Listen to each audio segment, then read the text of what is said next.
নির্বাচন ফেব্রুয়ারিতে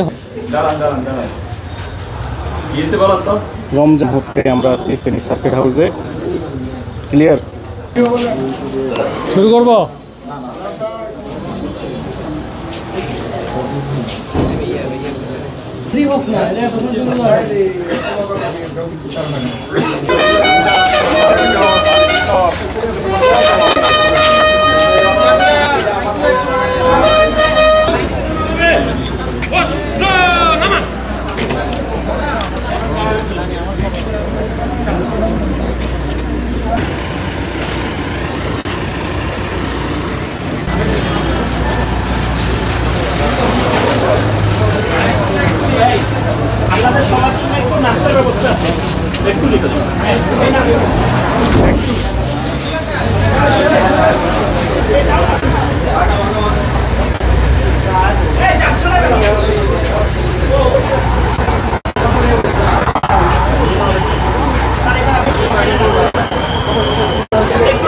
আপনারা কিন্তু এই ফেনী পৌরসভাতেই কিন্তু ওএমএস দেওয়া হচ্ছে।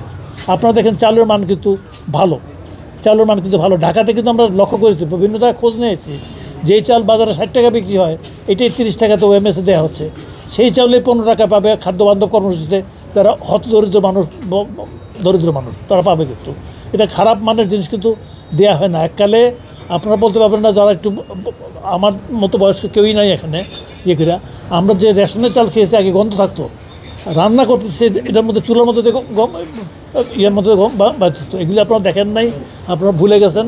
আগে চাল ইম্পোর্ট করা হতো, এগুলির মধ্যে ওষুধ টষুধ দেওয়া হতো। এখন ওইসব দিন চলে গেছে। এখন আমরা মূলত এখন আজকে আমাদের খাদ্য মজুদ আছে 22 লক্ষ মেট্রিক টন, এর মধ্যে 20 লাখ মেট্রিক টনের উপর আছে চাল। আমরা অনেকাংশে নিজেদের চালের উপরে কিন্তু এই ইয়েটা নির্ভর করি। সুতরাং এটা নষ্ট হওয়ার মতো সুযোগ থাকে না। আমাদের চাহিদাও প্রচুর, আবার চলে যাবে, চাহিদাও প্রচুর। আল্লাহ যদি আমন ফসল ভালো করেন, আমদানিও খুব বেশি একটা করতে হবে না, আমদানি করলে হবে।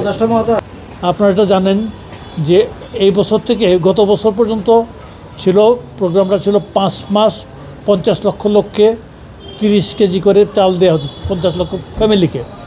এটা এই বছর সরকার বাড়িয়ে সরকার এটা সম্প্রসারিত করেছে 55 লক্ষ পরিবারকে দেওয়া হচ্ছে এবং 6 মাস দেওয়া হচ্ছে।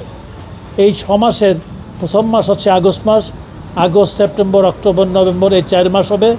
ডিসেম্বর জানুয়ারি সাধারণত আমরা আশা করি যে আমন ফসল আসে। ডিসেম্বর জানুয়ারি বন্ধ থাকবে, আবার ফেব্রুয়ারি মার্চ এই 2 মাস দেওয়া হবে। আবার এপ্রিল থেকে বড় কাটা শুরু হয়, ওই সময় বন্ধ থাকে। তো এটা নিয়ে আমরা আলোচনা করেছি। আমরা দেখছি আমাদের সকল প্রস্তুতি আছে। এখনকার অফিসার যারা আছেন তারা বলছে যে এখানে কোনো অসুবিধা নাই। তাদেরকে আমরা যেভাবে বলেছি তারাও তাদের সকল প্রস্তুতি আছে। প্রস্তুতি নিয়ে এই প্রোগ্রামটাকে সফল করার জন্য সকলেই সচেষ্ট আছেন। এখন কোনো প্রশ্ন থাকলে আপনারা করতে পারেন।